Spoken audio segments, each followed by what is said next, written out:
Okay, well, good morning, everybody, and welcome again.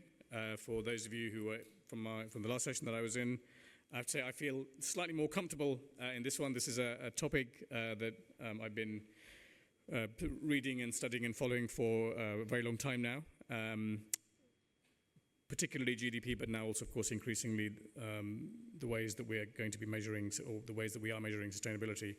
I'm very honoured and very delighted to introduce the panel that's going to be joining us, and I would just ask them, please, one by one, just to come and join us here. So firstly, Chantaline Carpentier, who's the head at UNCTAD, the United Nations Conference on Trade and Development, and head of their Sustainable Development work. Professor Huadong Guo, who's the Director General of the International Research Center of Big Data for Sustainable Development Goals.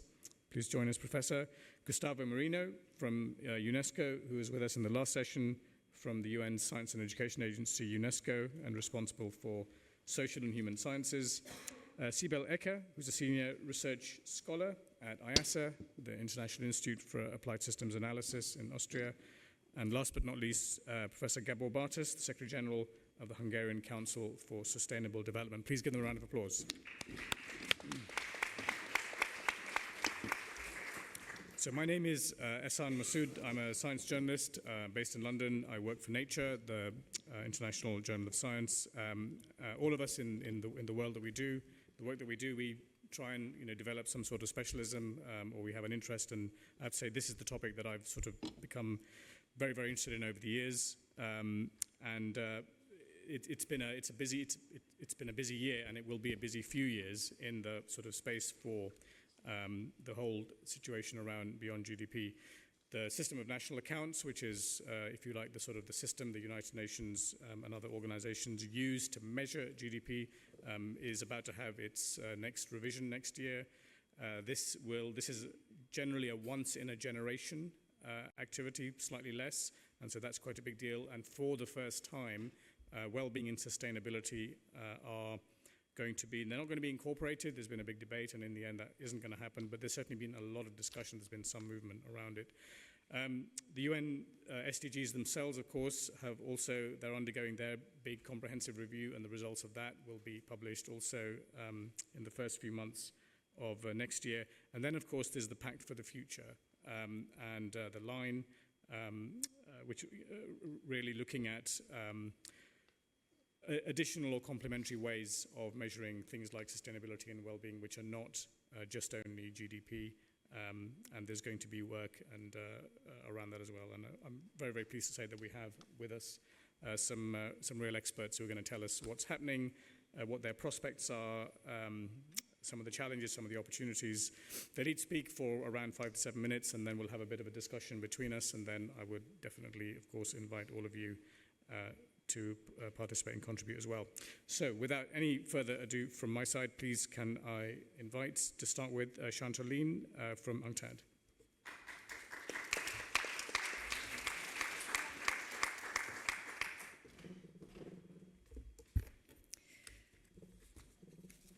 Good morning, everyone. It's a pleasure to be here with you. We were given a little bit of time, so I'll go right to the point. In 2021, when the UN Secretary General wrote his report, Our Common Agenda report, in preparation for the 75th anniversary of the UN, he did include the Sustainable Development Goal 17, Target 19, that calls for the development of measurement of progress on sustainable development that complement GDP. And basically, this is the SDGs that was pretty much kind of left behind in the terms that we talk about, because there's no real UN agency that actually has a mandate to work on this. And therefore, he has asked to the Chief Executive Board, so this is all the head of all the UN agencies and more, to basically lead an effort to advance that SDG. And UNCTAD, where I work, and DESA and UNDP were asked to lead that effort throughout the UN system. And basically, this happened at the time where we were in crisis, just at the same time when the GDP, the measure that we all veneer now, was developed during the Great Depression and Second World War II. And so the parallel is interesting in itself, but basically what happened during the Great Depression is that the economic ministry were basically asking what's happening with the economy, what's happening with the unraveling of the global economy, and nobody could answer because we didn't have a system of national account. And so basically, two great pioneers of national accounting emerged from these crises. Colin Clark, a UK academic, published National Income and Outlays in 1937 of the UK economy. You can move to the next slide. Sorry, I forgot about that. Who is in control? Oh, I am. All right. Okay. All right. And the second one, of course, is the one that we all know, which is Simon Kuznets, often referred as the father of the GDP, that he published his compilation of a full comprehensive set of U.S. national account in 1942 at the request of the U.S. Congress. And basically, since then, the first full set of system of national account was adopted in 1953 only. But since then, the GDP is pretty much the headline of and the figure of system of national account, and it underpins pretty much virtually everything in our economic and political system, because basically we rely on GDP as the health of and the wealth of our nations. And Kuznets himself, as you all know, if you've read preliminary about this topic, and you probably did since you're in this room, that even Kuznets warned that that was not a measure of well-being or wealth. So the way GDP is calculated has been revised several times to adapt to new things such as digitalization and multinational corporations that operate in more than one economy. And the next revision is expected to be endorsed by the UN Statistical Commission in March 2025, so this is like now, to better account for several issues that has been discussed in this conference since yesterday: sustainability, digitalization, well-being, income distribution, including the informal economy. Somebody asked a question earlier today about what about gender? So it's mostly women that do the unpaid work. So basically, how do we account for that in terms of household disaggregation? But also the more decile and quintile distribution of income and wealth, and household data such as sex, age, level of education, etc. That will be, and I'll get back to that, very important as we go through the largest economic transformation we ever had if we want to achieve our 1.5 Celsius goal that the Paris Agreement has set for us. So despite this improvement that will provide the basis for some beyond GDP indicator, the updated system of national account are not going to become a well-being or sustainability framework. So we can't really rely on that becoming the framework that we need.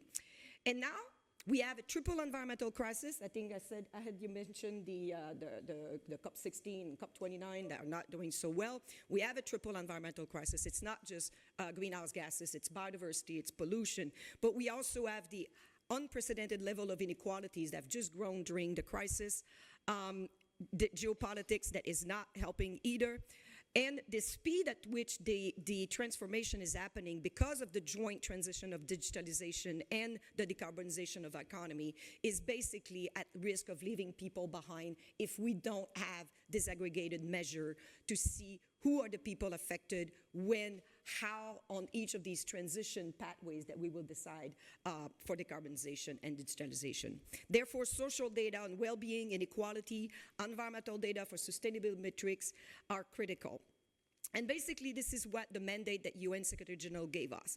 So basically what we did is we look at everything that's been done so far, and you can read the book on this, and basically said, so what would that framework look like? And one of the few things that came very obvious is that it can't be one number. It can't be one number that will displace gross national product. It's so integrated and embedded in the way we do our policies and the way we do measure our economy, in the way that our politicians get elected. There's no way to displace it. So what's the second best option? Well, it's to complement it. To complement it with what? One number, or you complement it with several numbers? And it was clear that it's not going to be one number, but it also cannot be 252 indicators that we've developed for the follow-up on the Sustainable Development Goals, because that's just way too many. So what was agreed is that perhaps we need a dashboard of a few handful, 10, we don't know. That's the process that we're going to go through next. But basically, the framework needs to have 3 outcomes that should be achieved through 3 processes, and you have them there. So basically, the 3 outcome comes from the Brundtland Commission, and they're the well-being and agency of people, respect for life and the planet, and reduce inequality and enhance solidarity. And then the processes by which we get to that is more participatory governance and stronger institution. And then you can see how in developing countries more work would be needed in terms of stronger institutions, innovation and ethical economies. Clearly, the GDP does not measure how ethical our economies are, and we need to do that. And then resilience is the third one. And then these dashboards should also be based on SDG statistical framework, which we will be updating in 2025, as I mentioned, the multi-variable index for SIDS, and that's basically the measure that was started by SID, but now for Small Island Development States, but now it's a measure of how susceptible your economy is to a flood or a disaster coming down more frequent. And then the work on new economics for sustainable development, because I think it is clear now that you can't have an economic system that advances one of the dimensions of sustainable development economics at the expense of social or environmental, or at the expense of present, at the expense of the future. So what economic model can do that? So basically what we said is, well, we need 9 criteria that could help us do that. If we want to have a measure, it needs to be country-owned. Country needs to feel that this is useful. It needs to be comparable across time and countries, just like GDP is. It needs to be well established and trusted. This is why it's done through a consultative process. It needs to be quality criteria for the official statistic that will be collected. Complementary to and enriching the GDP story, and this is where improved coverage of informal activity, the care economy, unpaid or underpaid activities, new form of employment, social justice need to be included. It needs to convey a strong and clear message that are actionable and intuitive to the population. I think somebody in the first session mentioned, how do we bring people with us? It's not by talking the technical language that we talk that we do that. It needs to be intuitive. Put people at the center. Conceptually in line with this framework I just mentioned, that needs to measure innovation and how ethical our economies are, and that generate value for the economy and for people. And it needs to be ambitious. So the result of this framework, and you can read that, it was in the report called UN Valuing What Counts. And then the Secretary General in 2021, the Secretary General published based on this report, another report on valuing what count in 2023. So such metric needs to be similarly robust to the GDP, drawing on economic, social, and environmental theories, current and new ones, and developing a multidisciplinary approach where scientists and experts, this is where you all come in, from climate, from biology, ecosystem accounting, social science, work with economists and statisticians. We're still working too much in silo at the UN, in university, in the government, and everybody. I laugh every time because I've negotiated the SDGs. I was the non-state actor counterpart for the negotiation with Csaba Kőrösi, by the way, Ambassador Csaba Kőrösi. And every time I talk to one's constituency, if it's water, water is at the center. If it's science, science is at the center. If it's poverty, poverty is at the center. We need to, they're all interconnected, and we need to ensure we put them interconnected and people understand that interdependence if we want to actually not advance one at the expense of the others. And we only can do that through multidisciplinary approach. And I'll give you a specific example before I conclude. My branch at UNCTAD, where we work on bringing the work on circular economy, social and solidarity economy that localize the SDGs, the decarbonization of value chain, biotrades, how do you sustainably use biodiversity, and we develop a guide for policymakers for their NDCs, because we look at their nationally determined contribution of 60 NDCs of developing countries, and all these stakeholders are not being consulted, including the trade ministries, or including the, say, agricultural ministry, if you want to develop a value chain and decarbonize the value chains in agriculture.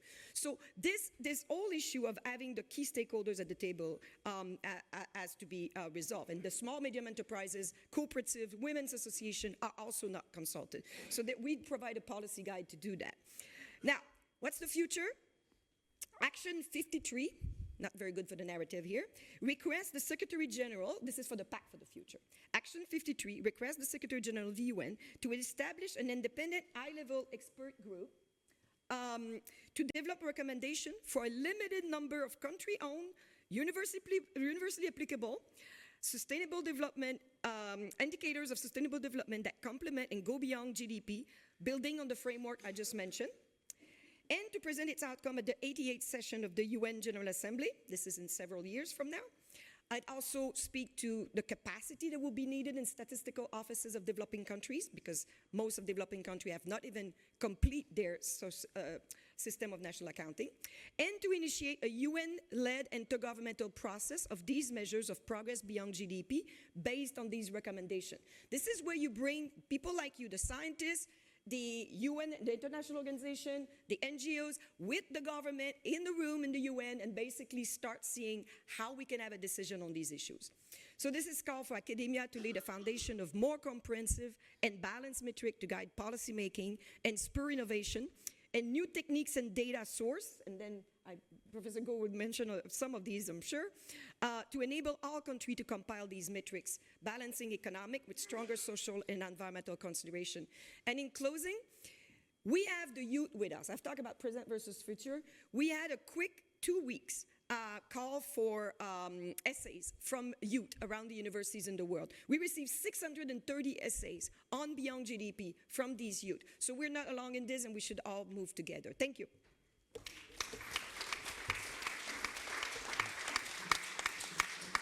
Thank you. Thanks so much, Chantaline. And it's great that you've sort of updated us all on, some of the things that are coming down the track.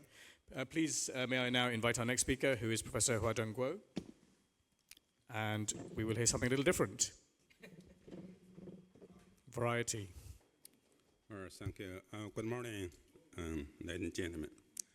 So I want to say something about, by using big data, digital technology to measure our sustainability, to measure, kind of the SDG.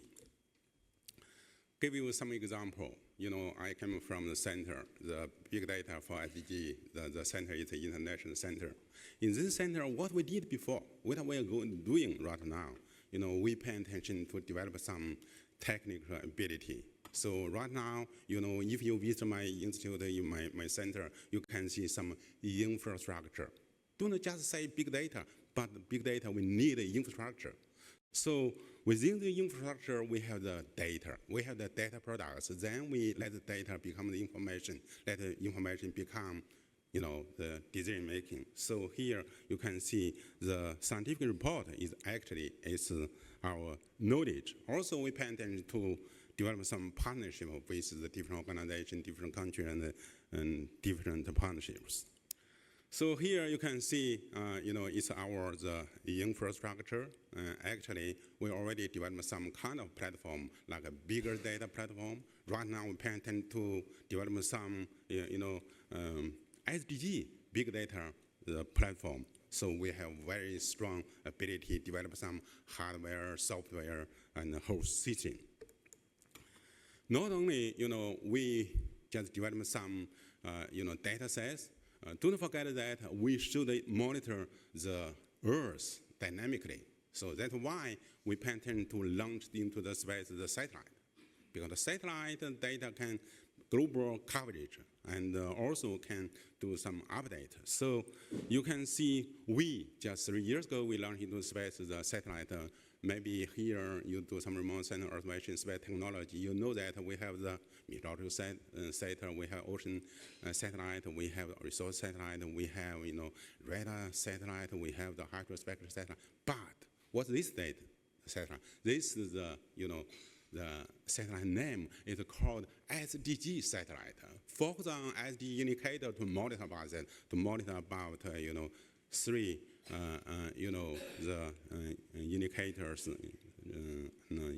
30 indicators monitor for this SDG. Here, just show you some example. We are here. Thanks a lot for the government of the Budapest. Here is our satellite can cover the global coverage. Here you can see we have a lot of the different kind of the image, including some, summer infrared, including multispectral scanner, and including some glimmer, the image. Glimmer image you can see at night you can get the data. Summer infrared you can see, recognize the different kind of the phenomena. Most important one, people say big data is important, but if big data just you own this your data, that's big data no useful. Big data should be shared by people around the world. So for this reason, we just develop this satellite. We let people, more and more people around the world use this data. So far today, already users from 104 countries use this data. I believe that this year and next year, maybe more 20, 30 countries can use this data. Please use this data. The data is very useful to measure your indicators. And also, we came from a different country. Your country, you can do your national, scale monitoring. But the United Nations, we need to measure the global situation. So from this point of view, we produce some big data products. We produce some global SDG data products. We present this to the United Nations. So I found about the Mr. Chaba Grossi, the former 77th GI president, be here. We show this data to you, to the United Nations. We want to let the people among the member countries from the 193 countries use this data. Just the data not enough. So what I said, let data become information, let data become knowledge. So in the past the 60 years, really we pay attention to write some report. Just the report, here is the bigger data in support of the SDG from the global, regional, national, and local scale. I'll give you some examples, like SDG 6 this morning, our colleague mentioned something about the water without water, without the future, without SDG, without the SDG. That's very important. So, but how to measure this water? Here I'll give you some example. You can see here the first line, only the 52% of the global large and medium-sized lakes and reservoirs have a good water quality. So only, this number give you some, you should think something about that. And about SDG 11, sustainable cities and communities. So we are here, Budapest, we have a lot of cities, so don't forget that the urban environment in the world is changed so much. And the climate action, everybody, just paying attention about that.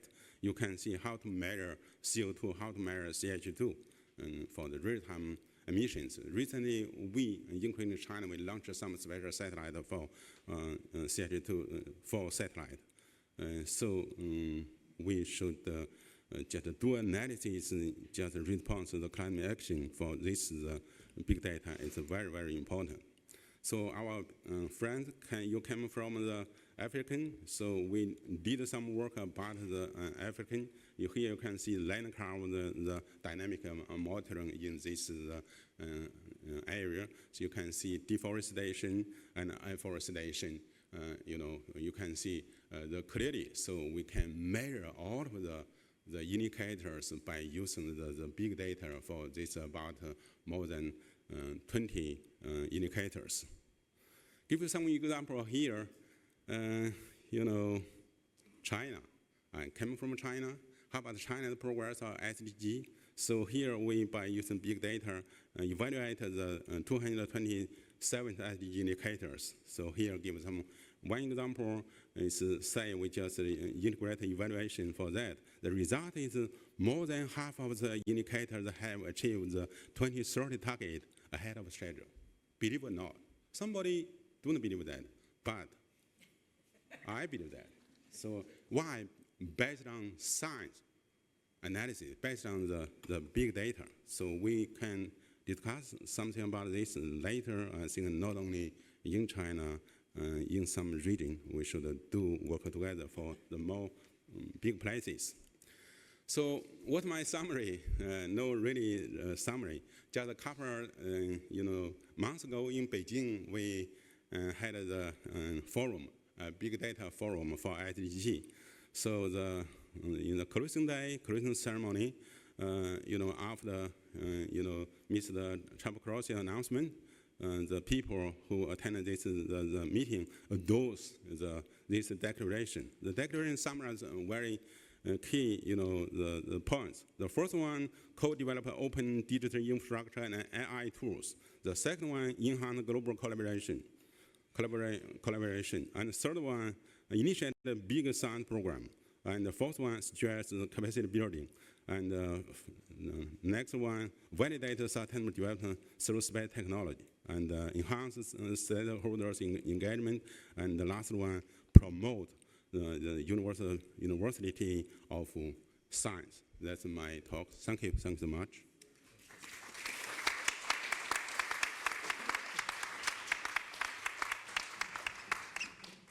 Thank you so much, Professor. Please may I invite Gustavo Merino from UNESCO.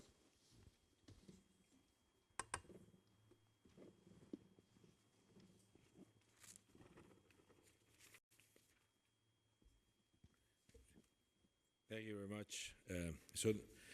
Dear all, it's a pleasure to be here. I'd like to start with two propositions. What we don't measure, we cannot improve. That will be the first proposition. But second, if we don't measure what we value, we might not achieve it. The metrics we've relied on for decades are not equipped to tackle the complexities of the modern world. We know that. We do. Climate change, inequalities, societal divides. We know that. We know GDP, and it was already discussed by Chantal, for instance. This primary measure used by governments focuses entirely on production. So if today we deforestate a wooded area of a forest, because we might think of having a mountainous area, we might think of having, say, cattle there. We will be raising GDP today, but we're not taking into account that deforestation might lead to erosion, might affect the availability of water in the future, might affect future generations, we're not taking into account the aspects for people living there, those affected by the deforestation. So clearly, we have a situation where something that looks good on paper in terms of the measurement of GDP has impact. And if we don't take that into account, we're failing in our effort to lead to better results, better societal results. Now, as countries seek to increase economic growth, where changing GDP is the key measure, less attention is placed on what GDP does not measure, and yet is fundamental. By the way, Simon Kuznets, the father of GDP that Chantal was talking about, he never said this was a measure of development, I understand. It was a measure of production. But we ended up using it because it was a good, easy measure, easily understandable, comparable across countries, and that leads to a certain way of doing things that are not the ideal. Now, I'm not advocating in any way for ignoring growth. I am convinced that growth is important. It's needed to ensure that we have jobs for a growing population. It needs to ensure that we have the fiscal resources to supply benefits, to create improvements for society, to improve equality of opportunity. But clearly, focusing on GDP by itself is not the solution.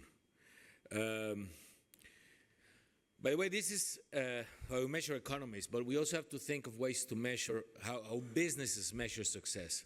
And the current way of doing it focuses on short-term profit maximization without taking into account the externalities created, the effect on stakeholders, whether it's employees, the customers, supply chains, and it leads also to unfavorable results. But again, if we value the success of firms only on short-term profit maximization, we're not going to create right incentives for them to do things that are better in the long run, not just for society as a whole, but even for the businesses itself.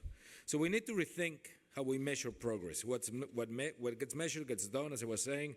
and creates a specific set of incentives. Now, if we want to better outcomes, we must recalibrate what we track and learn to measure what we treasure, such as collective well-being and sustainability. And it's not just a question, and I know there are many initiatives around this. It's a question, it's a complicated question, as was also mentioned earlier, of different types of indicators, and someone will always come with a new indicator that wasn't there. And yes, that's important to look how we can refine those. But in any case, any metric must account for disparities and highlight the needs of vulnerable population, ensuring that policies and economies are working with inclusion in mind and not as an afterthought. Now, we must go beyond numbers. Making social progress and achieving the SDGs require more than numeric targets, well, even if we find a very good indicator. It also calls for a deeper understanding of how our policies can bring more inclusive and sustainable outcomes. Within UNESCO's Management of Social Transformations program in the social and human sciences sector, we're looking precisely at this challenge. This Management of Social Transformation program, also known as MOST for the SATS acronym, we're working to develop new not so much to develop new metrics, but reflect on how to better integrate environmental and social impacts in decision-making ex ante. These concerns need to be part of the process from the outset, and we cannot wait to fix issues that our policies create. For instance, this is one of the messages of a report we issued, the MOST program issued in UNESCO on inclusive and resilient societies. They need to move beyond the idea that equity, that it's just an issue of equity versus efficiency in economic policies. Instead, it calls for equity, sustainability, and efficiency to be built into the start, since the start. Not only in how we design policies, but how we measure their effectiveness. To give another example, we're working now on a report to analyze the fair climate transition. We know that we are nearing tipping points in terms of climate change. We know the types of policies that are needed, but we often fail to take into account the unequal burden it places on some societies, on some populations, some age groups, on gender, on regions of the world. And by doing so, we are also not ensuring that those climate policies are successful, because we're making their adoption, their implementation much more complicated and much more unfair. So that's what we are trying to look at, how we can build in the economic and social components in policies needed for climate change. Now, I would like to mention just, well, before closing, to mention that, by the way, this also shows that not only will it be harder to implement climate policies, but also creates opposition to them and social backlash that triggers actions that even lead to undermining democracy by favoring simplistic, populistic solutions. So in closing, our goal should be to embrace the approach that balances environmental, social, and economic factors. It's not just an ethical imperative, but it's a matter of efficiency. It's efficient for national economies, but it's also efficient for businesses to look in the long term, not just in the short term. Relying solely on traditional metrics like GDP prevents us from fully understanding broader aspects of policies and anticipate the potential inequalities and injustices that arise. And this can lead to many missed opportunities for inclusive progress. So let's work on developing these diverse metrics and also encourage policies that provide equity for equity and well-being since the design phase, since the inception phase. Thank you very much.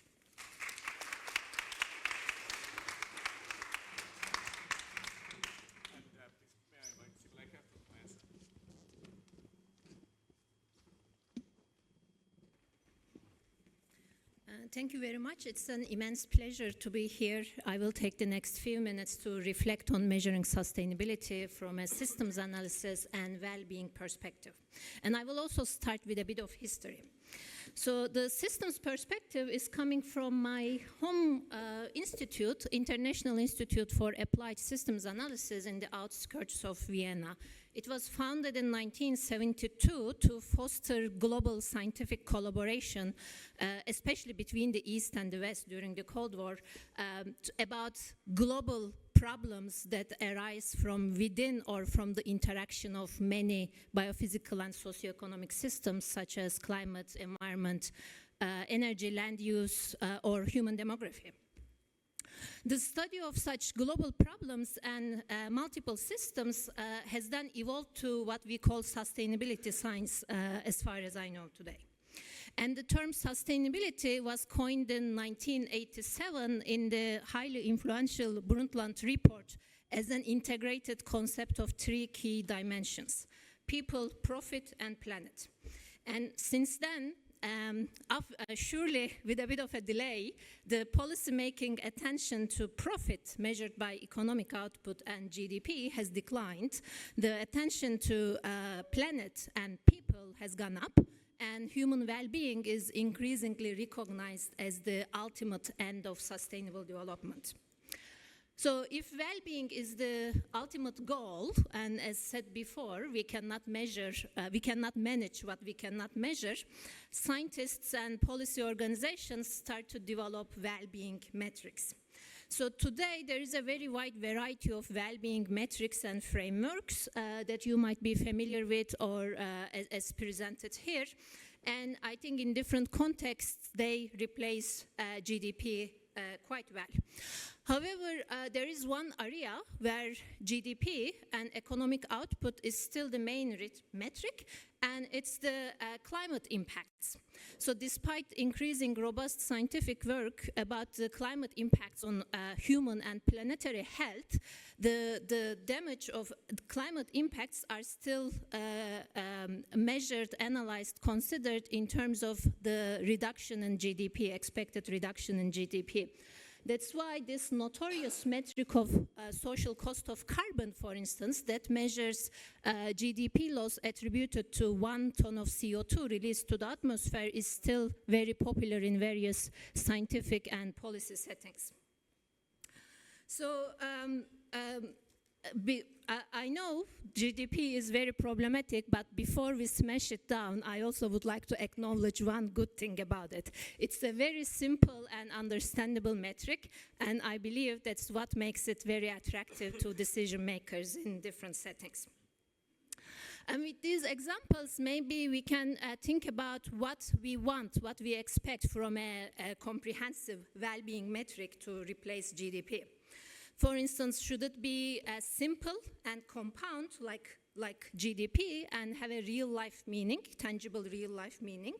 Or should it be multidimensional, capturing complexity of human well-being, especially with separate indicators?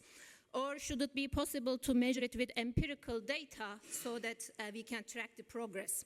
And should it be applicable to subpopulations so that we can take justice concerns into account?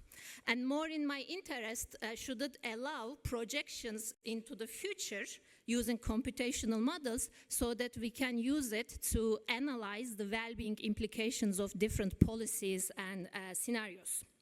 So I wish all this was possible, but not. And still, there is a metric that comes a bit close. It's developed by my colleagues at IASA, led by Professor Wolfgang Lutz. And I'm not saying this is the metric of well-being. It's a metric of well-being, and it's called the years of good life. It takes human longevity, cognition, health, economic, and subjective dimensions of human well-being into account and measures of how many years of human lifespan is spent out of poverty, without severe health limitations, with good cognitive ability, and with positive life satisfaction. It has a substantive real-life meaning. It's empirically measured by national and subnational data sets, and it can easily be broken down to subpopulations for justice considerations. And what makes it most interesting for me, it can be modeled mathematically so that we can derive future projections of it, assess the future well-being implications of different socioeconomic scenarios and climate scenarios.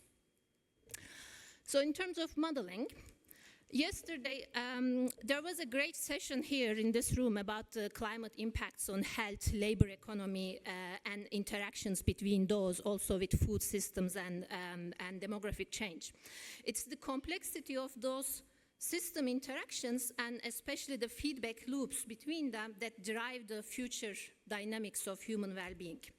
And recently we have done such a study, such a modeling study, including not only the multiple dimensions, but also the feedback loops between them that constitute human well-being.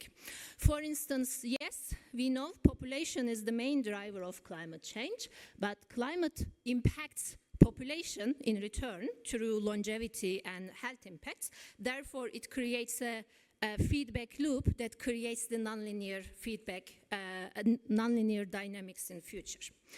So using such a dynamic simulation model, we were able to project well-being into the future using these years of good life for different subpopulations, for instance, defined by age and gender.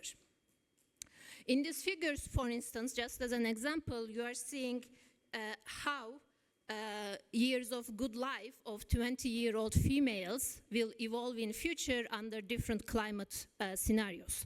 In a climate optimistic scenario with the green line, where we remain well below 2 degrees of warming, years of good life of 20-year-old females is 10 years more by 2100 compared to a business as usual case, for instance.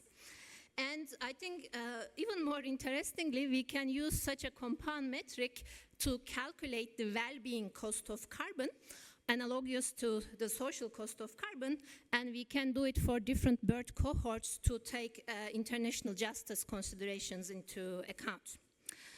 So to conclude, I can say that compound metrics such as GDP or years of good life bring a huge complexity into a single number. They hide the trade-offs. Therefore, they are dangerous and they need to be taken with a pinch of salt.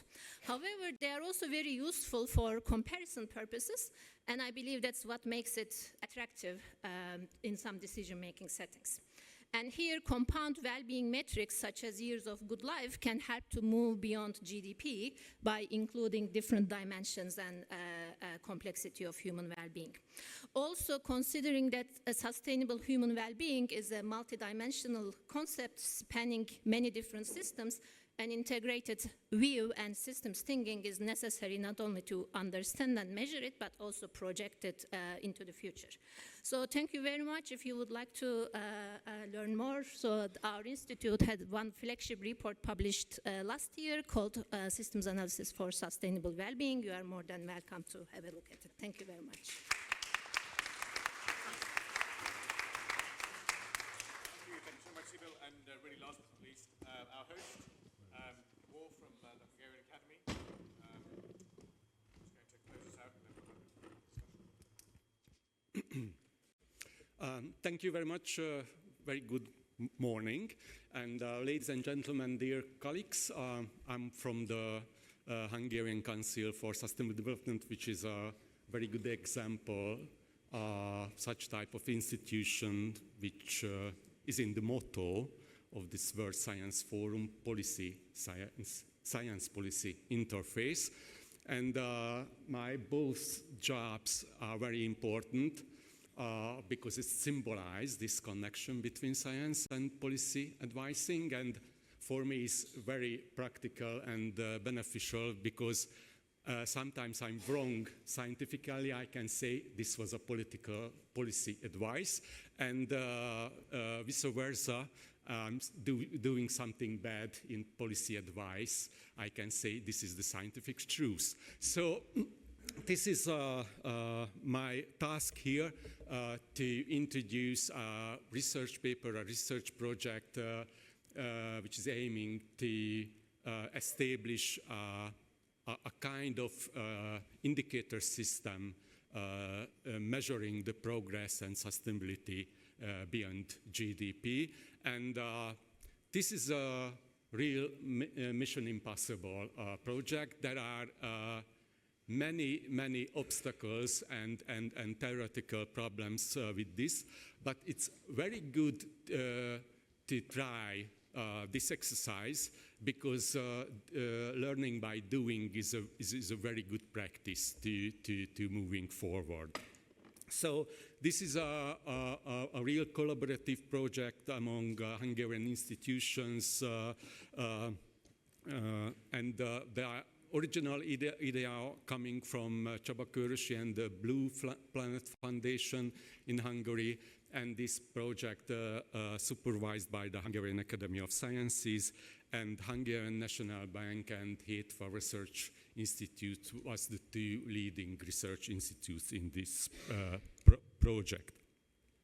So, as we heard, there is a clear consensus, scientific and other consensus behind the Beyond GDP approach. So we know very well the limitations of the gross domestic product metrics, and not only the new political documents, but the original documents, the Agenda 2030 and the SDGs also contain the idea we have to move to a much proper measuring system for sustainability and progress.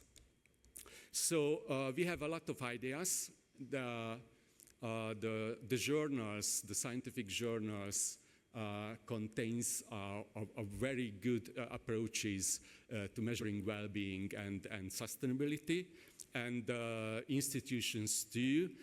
Just mention only one, the OECD project House Life is a very, very good progress and very good tool for measuring well-being.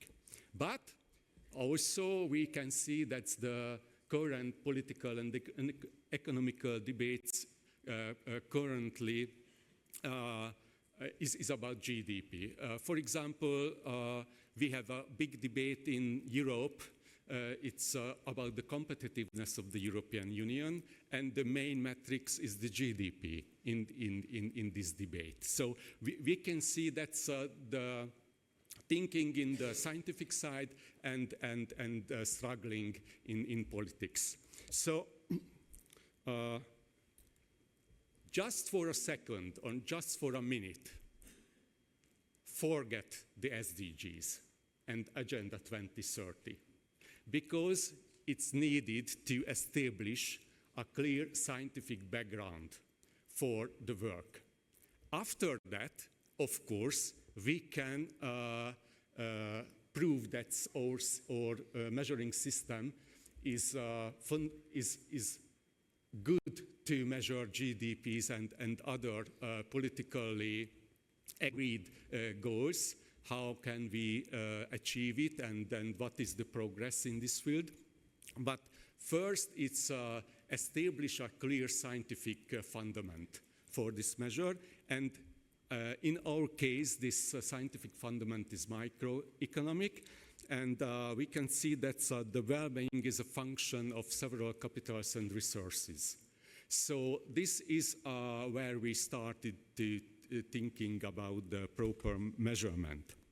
So this measuring system is an integrated one and contains 3 pillars, 2 composite indicators, and 1 indicator based on statistical GDP. We can see clearly that we are opening 2 windows to the world. 1 window for the well-being, which is also contains the GDP measured output. So it's beyond GDP is not without GDP. So it's very, very important to note that the well-being is containing the benefits from products and services which are we measured with the GDP metric. So, but also very important, the X factor, the all other benefits which not included in GDP metric. So it's a very broad calculations. I was in Rome in the OECD conference for well-being 2 or 3 weeks ago, and there was the consensus that's from 10% to 50%. This is the part of our well-being which is not measured by GDP. So it's critical to cope with these non-market benefits too. And the other window is about sustainability, about the capitals and resources. And there are two composite indicators, one for well-being beyond GDP index indicator, and one is the Sustainable Performance Framework indicator. So, and the third pillar is the dynamic connection between the two sides of the equation. The SGDP is invented by the Hungarian National Bank and based three well-known economic factors: output gap, external gap, and financial gap. And the researchers of the Hungarian National Bank put two others into the equation: the social gap and environmental gap. So, I don't have enough time to going into the details. I would like to highlight some important factors. Is the first one, it's very important to be modular or flexible. Why? Because the non-market benefits is a factor of several cultural, developmental, and other factors. Of course, lifespan is universal, but social recognition doesn't, or issues regarding healthcare or marriage or other things is not the same, based not the same values in the all countries of the world. So this is one cause why to be flexible in this case, and also very important to be flexible in the factor side. Because, for example, the ocean level is very important for the small islands, but not so important in Hungary, because we are a landlocked country. So both sides, you have to be flexible to choose elemental indicators and remix the original composition of the composite indicators. Okay, this is a cost of that. We don't able to make country ranking. Yeah, but we see that the longitudinal measuring is much more important to establish a ranking of countries. You know, this is the absolutely new idea in this matrix is the sustainable GDP by the Hungarian National Bank, and I just show very shortly that's what can we see.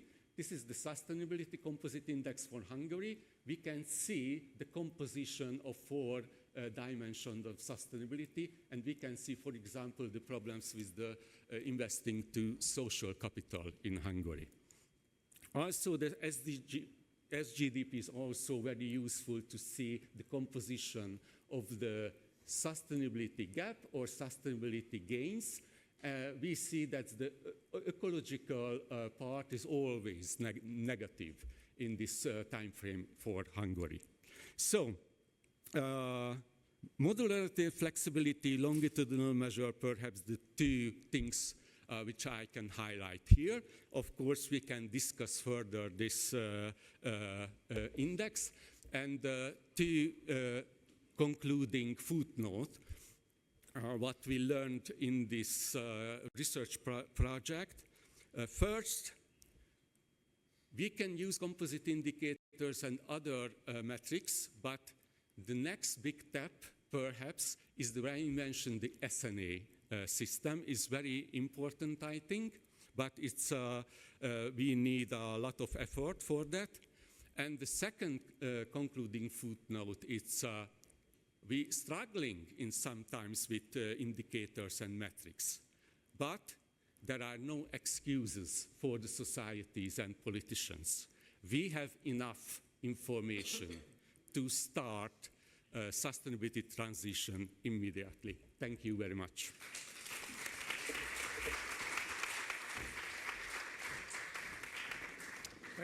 Thank you so much, Gabor, and I'm sorry I had to just rush you there towards the end, but you did have 2 goes at this because the former president, Ada, also talked about your project at the start. One housekeeping question. Veronica, the indicator says 20 minutes. Is that how much do we have, or do we have less? Anyone from the organizers? Yeah, we have 20 minutes? Okay. Here we go. Well, for me, this is a slightly surreal experience because maybe with the exception of China, I don't think I've been in a room this crowded on this kind of topic. I mean, really, this is the stuff for nerds, and a lot of us were, this is all nerd territory. So, can I just ask for a show of hands? How many of you here either work in or have some awareness of what's happening in the beyond GDP space? Is this a phrase you've come across all the way to, you have expert knowledge? Just raise your hands a bit. So a little bit, maybe 10%, maybe a bit more than that. And before I, just ask some questions of our panel, can I just ask, those of you who perhaps, for whom this might be a new thing, what attracted you to this sort of quite highly technical and perhaps slightly dry topic? Why did you want to come? I'm just interested. I think all of us are interested because we do inhabit sort of worlds of basements and no windows, and we don't speak to human beings, and we just look at spreadsheets. So this is sort of quite, it's quite amazing actually. So yes, somebody say, why are you here? Yes, the lady in the white, raise your hand. Tell us who you are. Thanks very much. My name is Dr. Grace Mariuki from Australia, University of Queensland. The reason I'm interested is because I think we're still very thin or not courageous enough in putting the green or valuation of nature and ecosystem services in the metrics around GDP, around progress, not just development. So that's why I'm interested in seeing how brave or how courageous are we as scientists to actually brace the topic of valuing nature and ecosystem services and incorporating that from the top, not just from the silent movement coming up to the top. Thank you. And that's something that hasn't happened, and there's been resistance pretty much throughout the time that I've been watching the SNA. Thank you for that observation. Other reasons why are we here? What are your interests? Yes, the gentleman there with the glasses nicely perched on your head. Yes. Karim Tahboub from Palestine. Because I think GDP is a materialistic measure and it does not reflect the well-being of humans. And do you have expert knowledge or experience in this area? Not really. But you will soon, or you already do. Hopefully. Okay, thank you. Thank you. More comments. Yes, there's just the lady there in the glasses. Yes, thank you so much. My name is Zan. I'm from Latvia, Unicris. Why I joined this session was slightly related also to one of the previous sessions yesterday on rapidly developing technologies. When people are started to be positioned in certain calculations and approximations as being more expensive and not so efficient, well, I'm talking about some models and stuff, that's when it gets really problematic and not exactly sustainable. Got it. And let's just take one more. Yes, the gentleman at the right at the front in the blue suit. Say again. Okay. I am here to understand what is well-being. Well-being in terms of sustainability. Some of you also mentioned this question, including health, long life, and so on. But it's a much broader one. And in my understanding, well-being is very different whether we are living somewhere in Africa, Latin America, small island states and so on, or as Gabor mentioned, Hungary, we have a small sea called the Balaton and so on, but obviously it's very different. So how to understand well-being? Because the definitions, a very proper one, should be the first one. And everything comes after that, including how to evaluate it. I thank you. Okay, and then there's a gentleman here just to my left. Do you want to keep your hand raised? Yep, and we'll get the mic to you. Tell us what is your interest and why are you here? I say that in all politeness. It doesn't sound it. My name is Leonid Melnik. I'm from Ukraine, and I have some question. Are there some ideas or some approach concept how to reflect in sustainable GDP the consequences or result of military conflict? Because probably it will be future, near future of our people. So in other words, what you're saying, or what I think I understand you saying, is that when there is military conflict, the numbers tend to go up. It's a positive indicator. So my first question really to all of you, and you don't all need to take it, but I'm just curious as to what you might think, is that, and I guess Chantaline, really just maybe starting with you. So much work, maybe a decade's work, has gone into the SDGs, and yes, I think as we saw in the morning session, and I'm sure elsewhere in this event, we're clearly many decades from achieving the SDGs, but the conceptual framework, the data collection systems, the awareness, is really embedded. I mean, it's been a real surprise to someone like me who's not kind of that, in a sense, involved, but watches this, is that wherever I go, I hear and I see enormous amounts of awareness. Do you think there's a risk with the Secretary General's project, Valuing What Counts, that we may start almost, we're trying to start again, where, stopping that and then starting something new? And as we all know, institutions, very quickly coalesce, when very powerful, important people say we must do this, we sort of stop the thing that we're doing and start gravitating, all of us. I guess it's just the way power works. So that's my question, is that the embedding of the SDGs and so much knowledge and learning, particularly in low and middle income countries around this, is there a risk that we're going to lose this? Well, you're perhaps aware that there was a very hard negotiation in New York about the Pact for the Future. And that was exactly the concern, especially of the South, because the South has embraced the Sustainable Development Goal. They see it as a tool. They understand that to develop, they need to advance the 3 dimensions of sustainable development, not just one.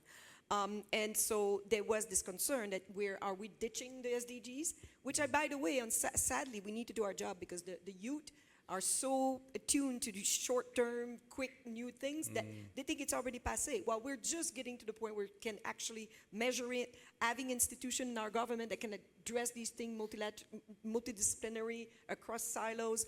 In our university, we're starting to do it. So it took a while, but I think the Secretary General, along with some of our heads of agencies, managed to convince our member states that actually you're not going to achieve the SDGs unless you measure differently progress. Because now the economy we have is maximizing economics at the expense of environment and social, the 2 other dimensions of SDGs. And the digital economy is real. And then that's another part of the Pact for the Future.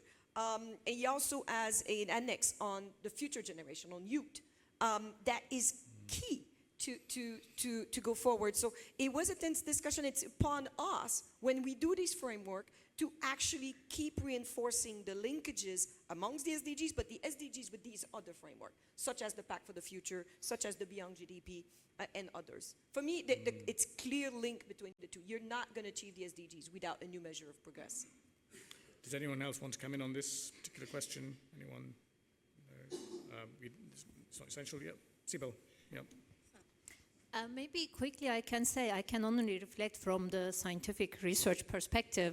Yes, it's clear that by 2030, SDGs will not be achieved. This is what all models tell us. Therefore, there is indeed a need to revision that I understand. What I just wanted to bring up, SDGs didn't come out of nowhere. They were built upon the Millennium Development Goals before 2015. And I think similarly, the work that has been done to measure, analyze, track, and use SDGs will be used. So I do not think that it will go to waste. It's going to be SDG plus, whatever the framework is. Okay, I'll follow up with you maybe separately on let's take another question. Ask us another question. So the lady in the white there, raised this issue that natural capital, ecosystem services, well-being, and actually also aspects of the intangible economy are still poorly or not valued within GDP. I think we all recognize that, and this is one of the drivers for the Beyond GDP movement and all of the work that you're doing. That said, GDP is still so embedded across everything that we look at and we do, and particularly people in this room, people in the work in my side, not the science side, but the publishing side and the media and the markets and so on. It's an incredibly, it is the thing that drives behavior. And do you see as a next step, maybe not in this revision of the SNA, but maybe in future revisions, that we will be able to incorporate natural capital ecosystem services, unpaid work, and so on into the index, because this index for the moment isn't going away, which is the other side of the coin to the complementary issue. Gustavo, yes, and then. Well, it's an important question, and I think we have to. The issue is not if we will, we really have to. Because if we continue along this path where we're not, where what is one of the aspects driving the way we produce is not changed, and or the metrics for success, not just of national economies, but private businesses are not changed, then we'll end up in a very bad place, basically. So, we have to. It's not an easy proposition, change incremental, as I was mentioning earlier, and improve, we have these incremental improvements. I think SDGs were an improvement on the Millennium Development Goals, indeed, and maybe what comes up is going to be even better. And we have to find the right metric, something that will spark the same type of impact as GDP, but if we don't do it, then we're lost, basically. That's my point. Yes, Gabor. Thank you. I think it's the issue with natural capital and ecosystem services is very important, and we are ready to measure it, and we are ready to deal with values in our calculation. National level cost-benefit analysis regarding a project or the national budget of the country and so on. Why? Because the environmental economics and economics developed a lot of techniques. How can we translate natural qualities and quantities into monetized value? So we can speak about natural capital and ecosystem services as monetized values in dollars or euros, and we can involve this informations and data into the economical decisions. Can I just raise one, I guess, one issue that has often comes up in relation to why it's not possible or why there is resistance. Yeah. And this is the question of natural capital being a stock measure and GDP essentially being a flow measure. And this argument, decades long, between and within economics and the environmental community, and no real meeting of minds. And this is, again, another big reason why it's not succeeded this time. Have you found a solution to this? Yeah, the connection, because the ecosystem services is the flow, which is coming from the natural capital. So it's the same as the money in your bank is your capital, and the interest is the flow, which is created based on your money in the bank. It's the same logic with the environment. The environmental capital, the ecosystems are our capitals, and the ecosystem services are the interest from it. So because this is flow, we can incorporate into GDP directly, but it's not an economical problem. So using... Are there any economists in the room? I'd love to hear your reaction. Yeah, of course, because I'm an economist, perhaps I defend my branch of the science. It's, why? It was 103 years ago. 103 years ago, when Arthur Cecil Pigou wrote down, we have to put taxes on environmental pollution. It was a quite of time ago. Yes, and what happened? Almost nothing.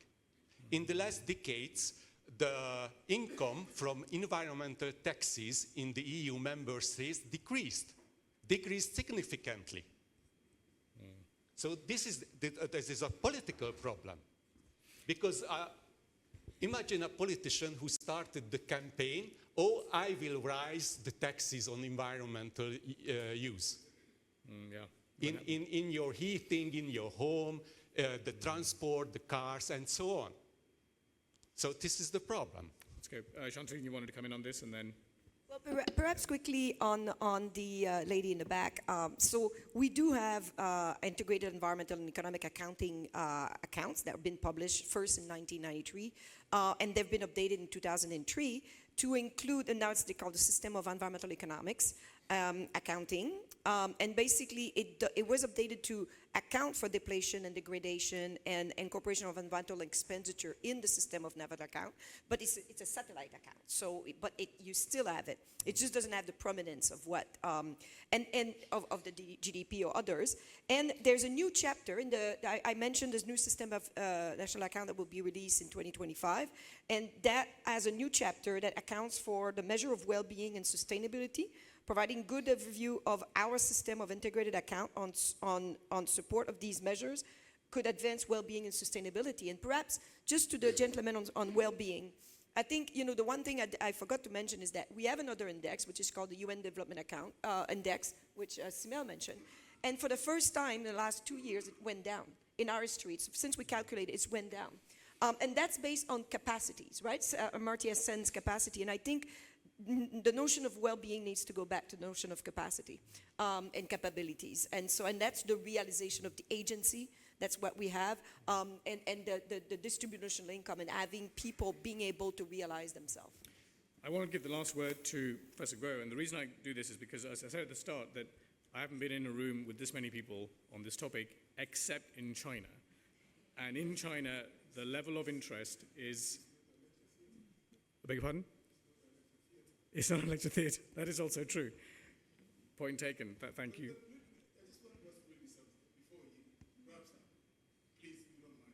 Go ahead.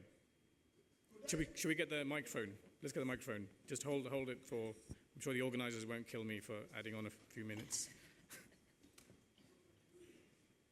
Please tell us your name. My name is Ratemo Micheka from the Kenya National Academy of Sciences. Really appreciate the discussions. Excellent. Just a question. We did the MDGs finished 2015. We did not continuously wrap it on as we are doing now the SDGs.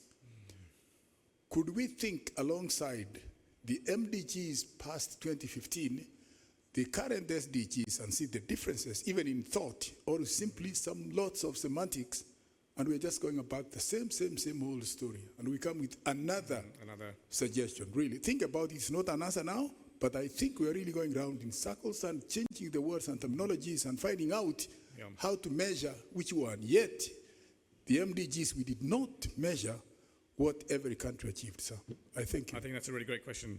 Absolutely great question. And I hope I will reflect on it in a way. I think it speaks to one of the earlier questions about, again, starting something new.